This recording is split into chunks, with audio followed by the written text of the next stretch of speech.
এই পুঁজিটা ধরেন ওই আগে মই ছিল না, আগে ওই মাঠে ধান মান লাগাইছি, ধান কাটেছি, সিম লাগাইতাম 1 বিঘে করে সিম লাগাইতাম, এবারও লাগাইছি 1 বিঘে। আর ওই আমার ধানের আবাদ আছে, ওই থেকে আস্তে আস্তে পরে আবার মোষ পোষা ধরেছি। টাকা জোগাড় করে আস্তে আস্তে প্রথম কিছু টাকা বাঁয়ে কিনেছিলাম, পরে হ্যান ক্যাশ হয়ে গেছে, ইনশাল্লাহ নিজের ক্যাশ দিয়ে কিনি।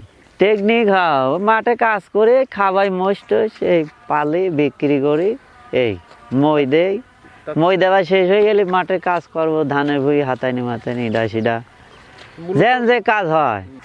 আমি এই কৃষি কাজ করি, এই মোষ মই দেওয়ার জন্যে কিনি, আবার খাওয়া টাওয়া বিক্রি করি। মই সেই ঈদের পর কিনেছি। কত টাকা? 4,60,000 টাকা লাভ। ওই মই দেবো ভাই, মই দেওয়া 400 টাকা বিঘে মই দেয়। কয়দিন দেন? এই মাস কেনে 25 দিন এরম লাগে। তাহলে কেমন লাভ হয় আপনার? লাভ ভালোই হয়। লাভ এখন মই যদি আমি দেই এখন কত দূর বা এবার দেবো, আর সবের তো মেলা ভুই মই দিছি। কেমন ছিল? আর একবার আমার 2 লাখ টাকা ইনকাম ছিল। আর একবার একা মই দিয়েছিলাম, তো এই কেউর মই ছিল না, আমি শুধু একাই দিয়েছিলাম। 40 দিন মই দিতেই লাগিয়েছিল। তারপর আবার কিছুদিন খাওয়া টাওয়া আবার বিক্রি করে দিয়েছিলাম। সে মোষ কিনেছিলাম হইলে গা 4 লাখ, হইলে গা 80,000 দিই লাভ। ওই 2 লাখ টাকা খাওয়া টাওয়া লাভ হয়েছিল মই দেওয়া টাকা দিই। আর মোষ বিক্রি করেছিলাম, তাজা করেছিলাম, আরও পরে বেশি বেচা হয়েছিল। মাস 3 লাগাইছিলাম ওই জোড়া, না 2 লাখ টাকা লাভ হয়েছিল। হ্যাঁ, এই সিজনে মইটাই দেওয়া হলে আবার একটু স্বাস্থ্য মাস্তো ভালো করে খাওয়া টাওয়া আবার বিক্রি করবো। আবার এই পৌষ মাসের অধিক যায় আবার কিন। আর এই মই বেচা হয়ে গেলে মাঠের কাজ টাজ করি, সিম লাগাই। অনেক আগে হয়তো বয়সে, কিন্তু এখন আর বয় না, কারণ এখন মাথায় টানে, ওই জন্যই বেশিরভাগ এরকমভাবেই চলে। রোডঘাট ভালো হয়ে গেছে, গাড়ি হয়ে গেছে, ভ্যান রিক্সা অটো ভ্যান অনেক কিছুই হয়েছে, ওই কারণে যা আছে ভ্যানে টানে। একজোড়া মোষের দাম এইসব মোষ অন্তত হলে 4 লাখ পার হয়ে যাবে।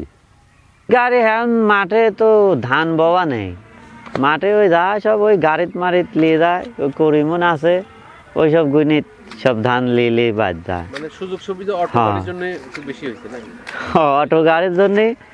আর দেখা আছে শুকনির সময় ওই মাঠে গাড়ি নিয়ে চলে আসে মলার জন্যে, এই জন্যে গাড়ি মোষের গায়ে তার ধান লেয় না। এক জোড়া মোষের দামও গাদে ওই এসব মোষ আগে আমরা কম দামে কিনছি, এখন এই মোষ 4,60,000 টাকা দিয়ে কিনছি।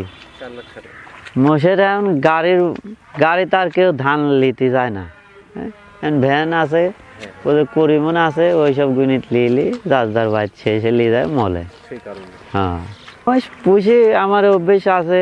মোষ আমার লস গেলেও পালা লাগে, লাভ হলেও পালি। আদর করা, লাভানি খাওয়াইনি, ভুসি খাওয়াই, সবসময় যত্ন তালে থালায়। আমি ওই খুদির ভাত খাওয়াই, ধানের গুঁড়ি আর গমের ছাল আর ফেসারির ডাল খাওয়াই। খরচ হয় ভাই মেলাটে, এখন সপ্তাহে দাম বেশি, তো সব জিনিসেরই দাম বেশি। 1 বস্তা ডাল 3300, 3400, 3500 এক ফেসারির ডালি। আর গমের ছাল 1800 করে নিয়ে আসি। এখন থাকে, লাভ না থাকলে তো আমার কর্মীরা কতক বের লাভ হচ্ছে লস হচ্ছে, এই ব্যবসা।